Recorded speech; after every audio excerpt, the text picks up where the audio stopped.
আসসালামু আলাইকুম সুপ্রিয় শিক্ষার্থী বন্ধুরা, আজকে আমরা থেভনিন সূত্র প্রয়োগ করে একটি সার্কিট সমাধান করব। তো আমাদেরকে সমাধান করতে বলেছে থেভনিন সূত্র প্রয়োগ করে 10 ওহম রোধের কারেন্ট নির্ণয় করতে বলেছে। তো 10 ওহম কারেন্ট হচ্ছে আমাদের এইখানে আছে 10 ওহম। এই 10 ওহমের মধ্য দিয়ে কি পরিমাণ কারেন্ট যাচ্ছে সেই কারেন্টটি কিন্তু আমাদের বের করতে হবে। অর্থাৎ এইখানে আমরা আইএল বা লোড কারেন্ট ধরে এই লোড কারেন্টটা কিন্তু আমাদের নির্ণয় করতে হবে। তো আমরা জানি যে লোড কারেন্ট নির্ণয় করতে হলে থেভনিনের ক্ষেত্রে Thevenin voltage divided by Thevenin resistance আর হচ্ছে তার সাথে যোগ হবে লোড রেজিস্ট্যান্স। তো আমাদের মূলত থেভনিন ভোল্টেজ এবং থেভনিন রেজিস্ট্যান্স বের করতে হয়, আর লোড রেজিস্ট্যান্স হচ্ছে আমাদের যে লোডের মধ্যে দিয়ে কারেন্ট নির্ণয় করতে বলেছে ওইটি হচ্ছে আমার লোড রেজিস্ট্যান্স বা আরএল এর মান। তো আমরা থেভনিনের নিয়ম অনুযায়ী প্রথম ধাপে আমরা হচ্ছে ভি থেভ নির্ণয় করব, ভিটিএইচ নির্ণয়। তো প্রথম ধাপে ভিটিএইচ নির্ণয় করতে হলে আমাদেরকে যে লোডটির কারেন্ট বের করতে বলে সেই লোডটি ওপেন করে দিতে হয়। এখান থেকে লোডটি 10 ওহমের যে লোড আছে এই লোডটি আমরা খুলে দিব। তাহলে আমার সার্কিটটি হবে এরকম।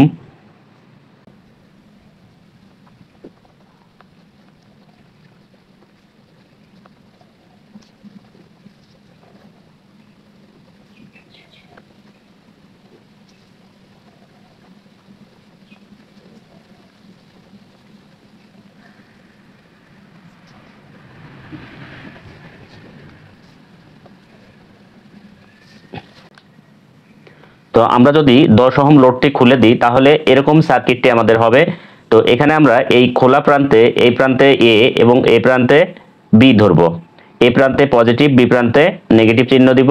তাহলে এই যে এ বি প্রান্তে যে ভোল্টেজটি পাবো এই ভোল্টেজটি হবে ভিটিএইচ বা থেভনিন ভোল্টেজ। এই থেভনিন ভোল্টেজে কিন্তু আমাদেরকে নির্ণয় করতে হবে। তো আমরা যদি থেভনিন ভোল্টেজ নির্ণয় করতে চাই এই শাখা থেকে, তাহলে আমরা এই ভি থেভের যে পজিটিভ আর নেগেটিভ, এই পজিটিভ থেকে এই 4 ওহমের মধ্য দিয়ে এই 4 হয়ে নেগেটিভে আসি, তাহলে কিন্তু এখানে একটা লুপ তৈরি হবে, যে এই লুপটি আমরা লুপ অন নামে ধরতে পারি। তো এই লুপ অনে যদি আমরা কেভিএল বা কারশফের ভোল্টেজ ল অ্যাপ্লাই করি তাহলে কিন্তু আমরা এই ভি থেভের মান কিন্তু পাবো। সেই ক্ষেত্রে আমরা জানি যে কারশফের ভোল্টেজ ল অ্যাপ্লাই করতে হলে প্রতি লোডের ভোল্টেজ ড্রপ কিন্তু আমাদের লাগবে, অর্থাৎ প্রতি লোডের রেজিস্ট্যান্সের সাথে কারেন্ট গুণ করতে হবে। তো সেই ক্ষেত্রে আমাদের প্রথম কাজ হবে যে কারেন্ট নির্ণয় করা। তো এখানে আমাদের যেহেতু দুইটি ভোল্টেজ সোর্স আছে, দুইটি ভোল্টেজ সোর্স থেকে কারেন্ট প্রবাহিত হবে। প্রথমে এই 10 ভোল্ট থেকে যে কারেন্টটি প্রবাহিত হবে এই কারেন্টটি আমরা ধরলাম I1, আর এই 6 ভোল্ট থেকে যে কারেন্টটি প্রবাহিত হবে এই কারেন্টটি আমরা ধরলাম I2।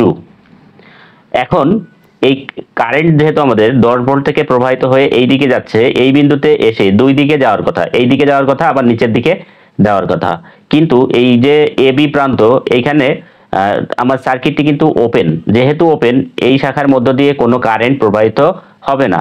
সেক্ষেত্রে কারেন্টটি এই 2 ওহম থেকে এই 4 ওহমের মধ্য দিয়ে এই বরাবর প্রবাহিত হয়ে এইখানে নেগেটিভে চলে আসবে। তার মানে আমরা যদি এই আয়ন কারেন্ট নির্ণয় করি এই 2 ওহমের কারেন্টও আয়ন হবে, আবার 4 ওহমের কারেন্টও আয়ন হবে, তাহলে এরা সিরিজে অবস্থিত। এটা আমাদের খেয়াল রাখতে হবে। তো আমরা প্রথমে এই I1 যদি নির্ণয় করতে চাই সেই ক্ষেত্রে ভোল্টেজ আছে আমার 10 ডিভাইডেড বাই টোটাল রেজিস্ট্যান্স হচ্ছে 2 প্লাস 4 মানে হচ্ছে 6। তাহলে আমরা ক্যালকুলেটর দিয়ে হিসাব করে যে আয়নের মান আছে সেই আয়নের মানটি এখানে বসিয়ে দিব। আয়নের মান হবে 1.67 অ্যাম্পিয়ার। একইভাবে আমরা যদি I2 বের করি তাহলে I2 হবে এই যে দ্বিতীয় সোর্স আছে এখানে ভোল্ট আছে 6 ভোল্ট ডিভাইডেড বাই এখানেও কিন্তু এই প্রান্ত ওপেন, যেহেতু এই প্রান্ত ওপেন কারেন্ট এইদিকে না গিয়ে এইদিকে 4 ওহমের মধ্য দিয়ে আসবে, অর্থাৎ কারেন্টটি এইখান থেকে প্রবাহিত হয়ে এই দিকে আসবে। তো সেই ক্ষেত্রে আমাদের এই 1 এবং 4 ওহম কিন্তু সিরিজে আছে, তাহলে 4 আর 1 5, অর্থাৎ এখানে 5 ওহম হচ্ছে টোটাল রেজিস্ট্যান্স। তো 6 ডিভাইডেড বাই 5 ক্যালকুলেটরে হিসাব করলে আমরা পাবো 1.2 অ্যাম্পিয়ার। তো আমরা তাহলে এই যে 4 ওহমের মধ্য দিয়ে কারেন্ট যাচ্ছে সেটি প্রথম কারেন্ট হচ্ছে যে I1 এর কারেন্ট, সেটি হচ্ছে 1.67 অ্যাম্পিয়ার। আর এই 4 ওহমের মধ্য দিয়ে যে কারেন্ট এই সোর্স থেকে আমার আসছে সেটি হবে 1.2 অ্যাম্পিয়ার। এখন আমরা এইখান থেকে আমাদের যদি কেভিএল অ্যাপ্লাই করতে হয় সেক্ষেত্রে আমরা এই কারেন্ট প্রবাহের দিকের সাথে সাথে লোডের প্লাস মাইনাসগুলো দিয়ে নিব। যেমন এই I1 কারেন্ট এই দিকে প্রবাহিত হচ্ছিল, তাহলে এখানে 4 ওহমের এই দিক দিয়ে ঢুকলে এটি পজিটিভ আর এই প্রান্ত হবে নেগেটিভ। আবার এই সোর্স থেকে এই দিকে কারেন্ট ঢুকছে, তাহলে এই প্রান্ত পজিটিভ এই 4 ওহমের আর এই প্রান্ত নেগেটিভ। এখন আমরা কেভিএল অ্যাপ্লাই করতে পারবো। তো কেভিএল অ্যাপ্লাই করব হচ্ছে 1 নাম্বার লুপ, এই মাঝখানের লুপটাকে আমরা 1 নাম্বার লুপ বিবেচনা করব। 1 নাম্বার লুপে কেভিএল অ্যাপ্লাই করি। তো 1 নাম্বার লুপে যদি কেভিএল অ্যাপ্লাই করি তাহলে ভিথেপ পাবো, অর্থাৎ এই যে ভিথেপ আমরা যদি এই দিকে যাই তাহলে মাইনাস থেকে প্লাসের দিকে, অর্থাৎ প্রথম চিহ্নটা মাইনাস দ্বিতীয় চিহ্নটা প্লাস, যেহেতু পজিটিভের দিকে যাচ্ছি তাহলে পরের চিহ্নটাকে আমরা ধরবো। তাহলে প্লাস ভিথেপ অর্থাৎ ভিথেভনিন বা ভিথেপ, তারপরে হচ্ছে এখান থেকে এই লোডে আসবে। তো এই লোডের যে ভোল্টেজ হবে সেই ভোল্টেজটি হচ্ছে এই লোডের রেজিস্ট্যান্স এবং কারেন্টের গুণফল। সেক্ষেত্রে চিহ্ন হবে, যেহেতু আমরা প্রথমটা পজিটিভ দ্বিতীয়টা নেগেটিভ, বের হবার মুহূর্তে চিহ্ন নিয়েছি, তো সেক্ষেত্রে মাইনাস 4 ইন্টু 1.67 হবে।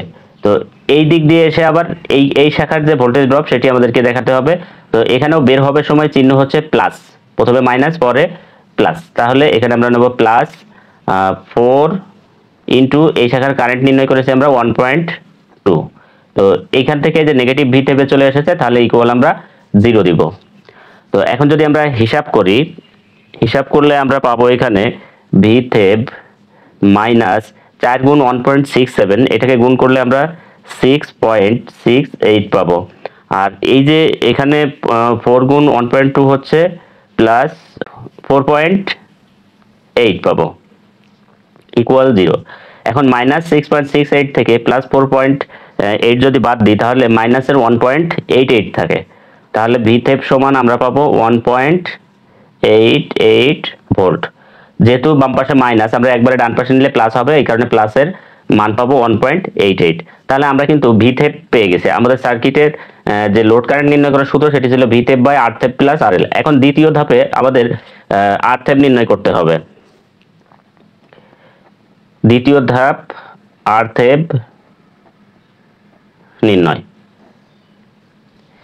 তো আরথেপ নির্ণয় করতে হলে আমরা জানি যে আমাদের নিয়মে রয়েছে, সেটি হচ্ছে যে আমার যদি ভোল্টেজ সোর্স থাকে তাহলে সেগুলোকে শর্ট করতে হবে, আর কারেন্ট সোর্স থাকলে ওপেন করতে হবে। তো সেক্ষেত্রে আমাদের এখানে শুধু ভোল্টেজ সোর্স আছে, কারেন্ট সোর্স নেই। সেক্ষেত্রে আমরা কি করব, ভোল্টেজ সোর্স দুইটিকে শর্ট করে দিব।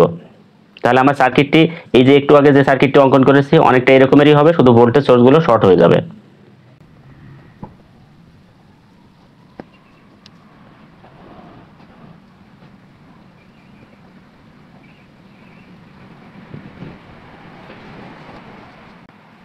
তাহলে কিন্তু ভোল্টেজ সোর্স কিন্তু আমাদের এখানে থাকবে না, তাহলে আমরা থেভেনিন রেজিস্ট্যান্স নির্ণয় করতে পারবো। তো আমরা থেভেনিন রেজিস্ট্যান্স নির্ণয় করতে হলে RTH সমান লিখব এখানে এ বি প্রান্তের এই যে পজিটিভ প্রান্ত ধরেছি আমরা এ কে, তো এখান থেকে যদি আমরা সোর্স বিবেচনা করি তাহলে আমার কারেন্টটা কিন্তু এই দিকে যাওয়ার কথা, এই দিকে গিয়ে এইখানে এবং এইখানে দুই দিকে ভাগ হওয়ার কথা। তো সেক্ষেত্রে তাহলে এই 2 আর 4 যেহেতু দুই দিকে ভাগ হচ্ছে, 2 আর 4 আছে প্যারালাল, তাহলে আমরা লিখব হচ্ছে 4 প্যারালাল 2। এবার এই দুইটা প্যারালাল করে কারেন্ট এই দিকে এসে এখান থেকে কিন্তু আবার দুইটা ভাগে ভাগ হচ্ছে, যেহেতু দুইটি শাখা রয়েছে এই দিকে এবং এই দিকে।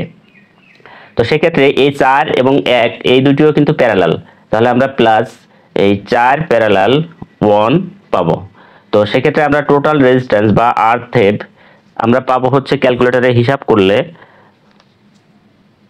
1.33 প্লাস 4 আর 1 প্যারালাল করলে পাবো 0.8, তাহলে আরথেপ সমান পাবো হচ্ছে 2.13 ওহম। তো আমরা ভিথেপ পেয়ে গেছি, আরথেপ পেয়ে গেছি। এখন হচ্ছে আমাদের সমতুল্য সার্কিট নির্ণয় করতে হবে ভিথেপের, এটি হচ্ছে আমাদের তৃতীয় ধাপ।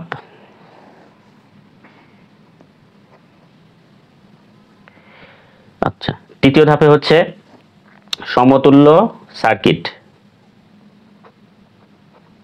তো সমতুল্য সার্কিট নির্ণয় করতে হলে আমরা জানি যে একটি ভোল্টেজ সোর্স থাকবে, যেই ভোল্টেজ সোর্সটি হচ্ছে আমরা যে ভিথেপ নির্ণয় করেছি সেই ভিথেপ দিয়ে তৈরি করতে হবে, এবং আমরা একটি আরথেপ নির্ণয় করেছি সেটি তার সাথে সিরিজে থাকবে। আর আমাদের সার্কিটে যে লোড রেজিস্ট্যান্স 10 ওহম ছিল সেইটাকে আমরা লোড রেজিস্ট্যান্স সিরিজে রেখে দিব। তো এটা হচ্ছে আমাদের সমতুল্য সার্কিট তৈরি হলো।